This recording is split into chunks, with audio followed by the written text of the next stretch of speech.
mom's here. She's in the dean's office. Good luck, Charlie. Stay out of trouble. I'm not sure I understand. Is it his grades? No, Mrs. Bartlett, it's not his grades, and it's not his attendance. Look, quite frankly, he is one of our brightest boys here at school, albeit unusual. Well, I'm just not sure why he must be expelled then. Well, this might shed some light. You're expelling him for making a driver's license?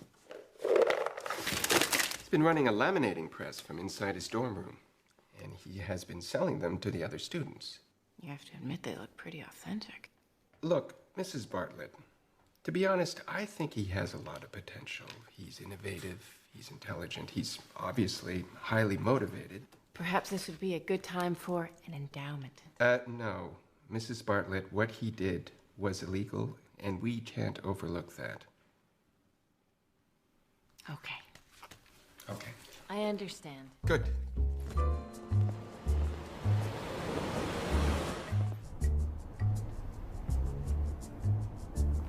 Are you mad? You know I'm not. I just can't fathom why you did it. It's not like you needed the money. I mean, really, Charlie, what would your father say if he were here? Mom, they were just starting to appreciate me. You know, I was the guy that everyone wanted to meet.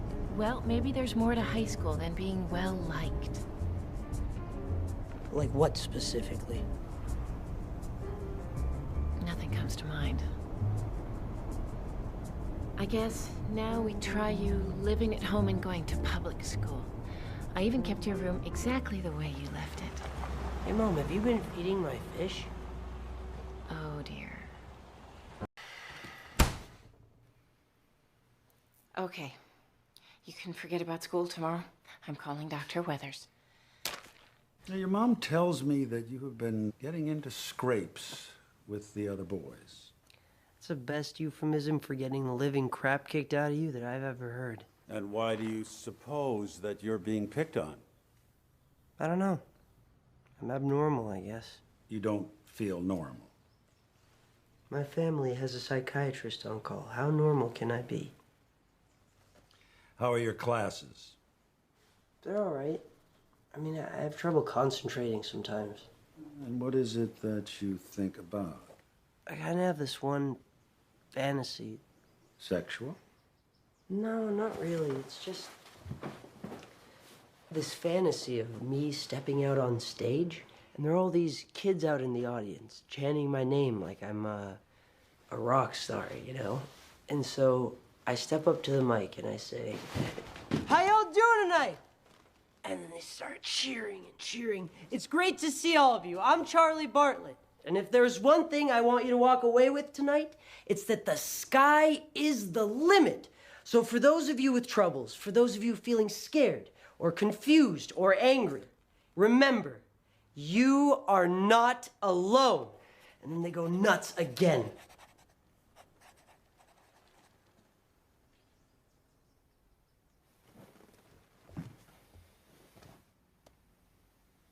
Charlie, how are you feeling about your father these days? Are you angry that he's gone?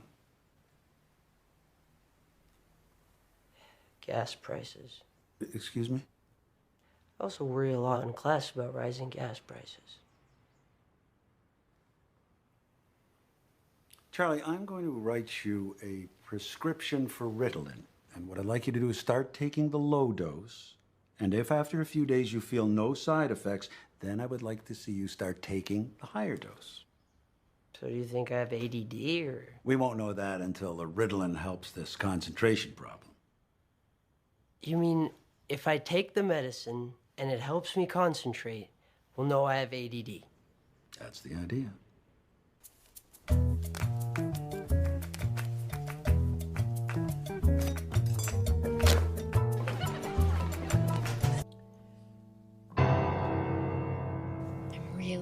Forward to us having the weekend alone. I thought maybe we could go to a wine tasting. Huh? We haven't done that since you were a kid. Maybe. Maybe? You haven't touched your food. I'm not hungry, Mom. I'm studying the osmosis of water through the epidermis. Now, I cooked a perfectly edible meal, Charlie Bartlett. I'm feeling a little underappreciated at the moment.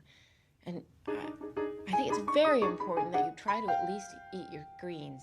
Dear, didn't Dr. Weathers say something yesterday about the bullet? Or did he say not to? I know last night's dinner was.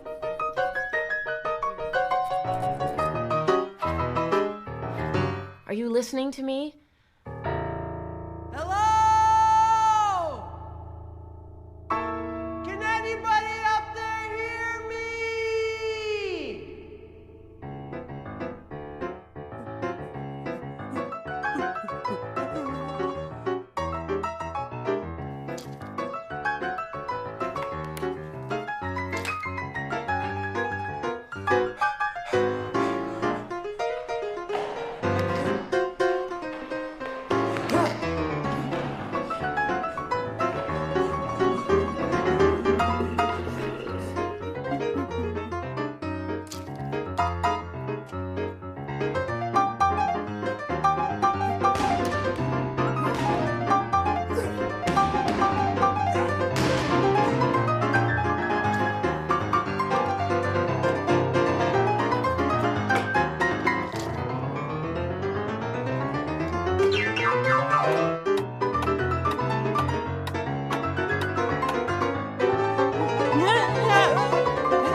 Charlie? Is that you? Oh, yeah. Mom, this is Susan. Susan, this is my mother, Marilyn. Such a pleasure to meet you, Susan. Oh, yeah, you too, Marilyn.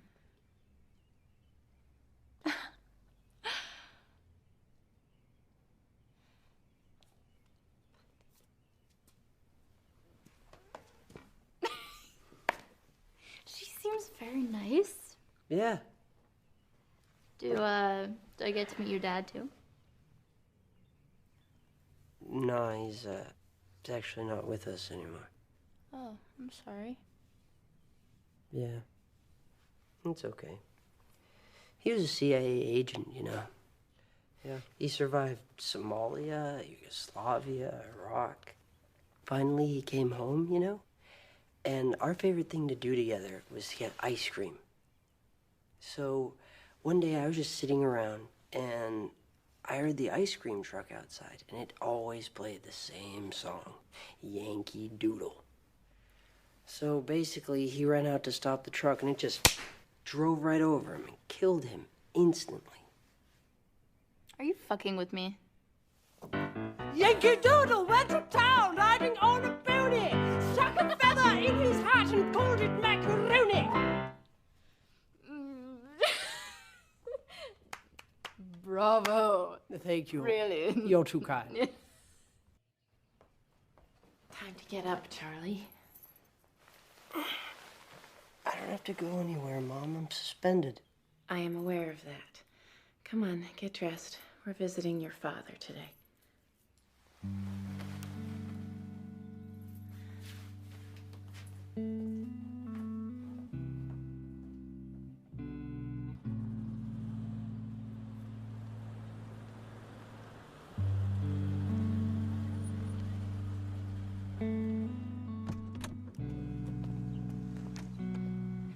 Thank you, Thomas. Charlie?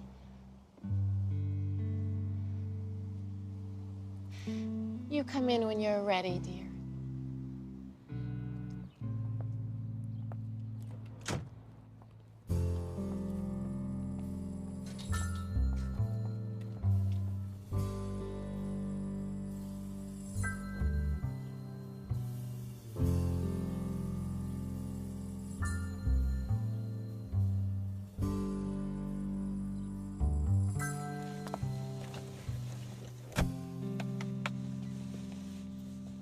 Was he worried?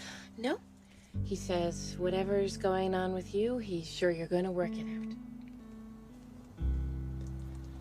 Yeah, that sounds about right.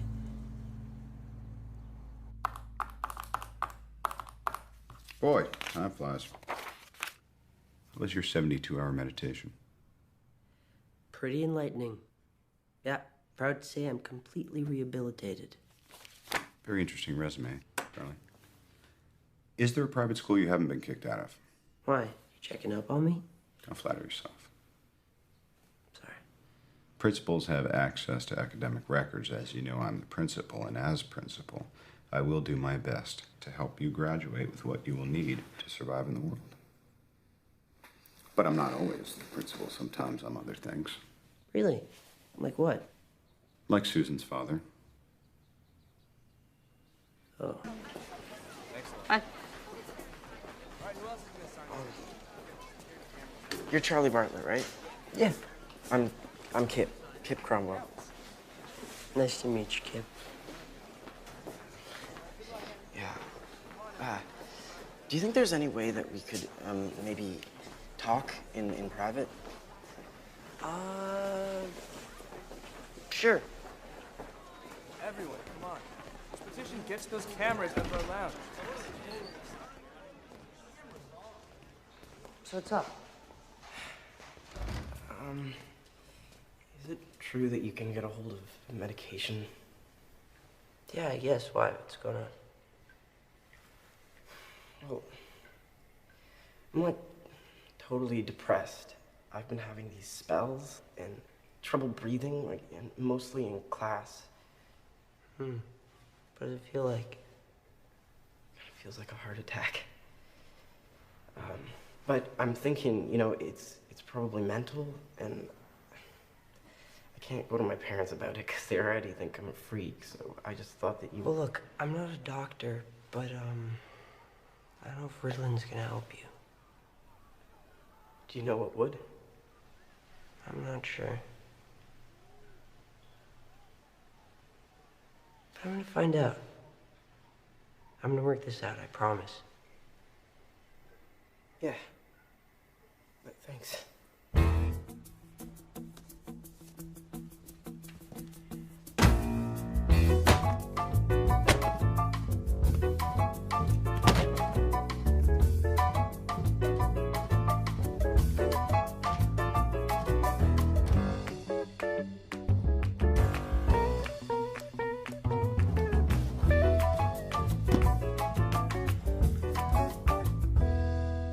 I get short of breath and dizzy, nausea, blurred vision. I mean, sometimes it feels like a heart attack. Yeah, we call that a panic attack. Oh, is that what they call it? Well, what can we do? Well, I think maybe I'll put you on a low dose of Xanax and Zoloft. Okay, so here's the thing. In everything that I've read, there's not one case of anyone dying of a panic attack. No? No, not one. So the next time you start to feel anxious, you just tell yourself, hey, I'm having a panic attack. I'm not gonna die. In fact, in 15 minutes, I'll probably feel fine. What do I do until then? Murph, start him on 50 milligrams of Zoloft and half a milligram of Xanax as needed. Here, Kip, this should provide you with some relief, and we'll just meet next week, same time, same place, okay? Thank you, Charlie. No problem. Be nice, Murphy.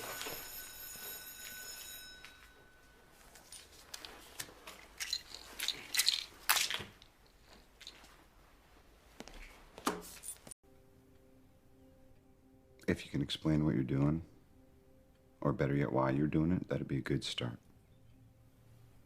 Look, I'm helping these kids, okay? Nobody else is listening to them. Well, I encourage you to listen all you like, but let's face it, you're not a professional.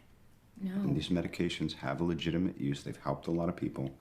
It's a generational thing, Teenagers always find a way to abuse something. And why not, right? Being zonked out of your mind is a lot more fun than dealing with your problems. Excuse me for asking, but are you speaking from experience, or? That's not an appropriate question. That's okay. Okay. Yeah, I sought treatment for some issues. You're not doing that anymore? Got to the point where I felt I was ready to stop, so I did. How's that going for you? Some days are better than others. Do you want to talk about it sometime? No, I would not like to talk about it sometime. Charlie, come on. What are you doing this for? I'm talking to my daughter. What is in that pharmacy bag? None of your business. Susan, I don't need any assistance from you handling my daughter. Do you understand? Try saying one more word and see what happens. Come on, you really think I don't know what's in the bag? Yeah, I really don't think you know what's in the bag. Where are you going? You're not going anywhere. Whatever. Susan Gardner, get your ass back in the house. On the count of 3, or you're grounded. What makes you think you're still in control of what I do? I don't think. I know. It's a fact. What are you looking at? 1. I would not make me choose between you and Charlie if I were you. You don't have to choose. Drug dealer, dad. I'm your father. This is a boy who goes to my school. 2. Charlie Bartlett has done more for your school than you ever will. 3. Hey! Don't hurt her. Oh shit, I'm so sorry. I didn't mean to do that. Well, you did it. It's done. Whatever. Let's go, come on.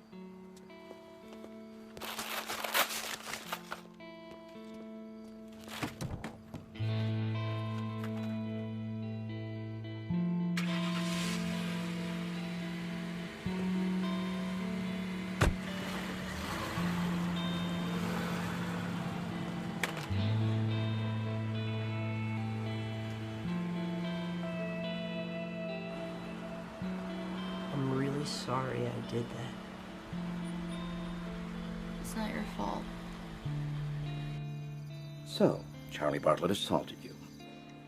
Well, now it's up to you. Do you want to press charges or not? Thank you guys for coming back tonight. We're gonna get these cameras out of the lounge. We're gonna figure it out tonight. Hey, look who it is, everybody. Charlie.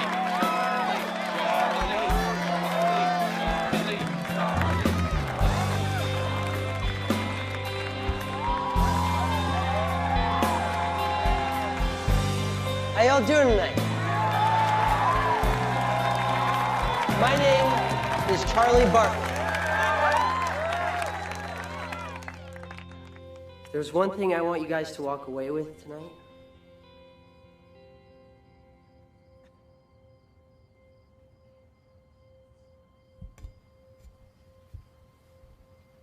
It's that you guys don't need me. I really mean it. You think I'm any less screwed up than you are? I get up every morning, and I look in the mirror, and I try and figure out just where I fit in. And I draw a complete blank.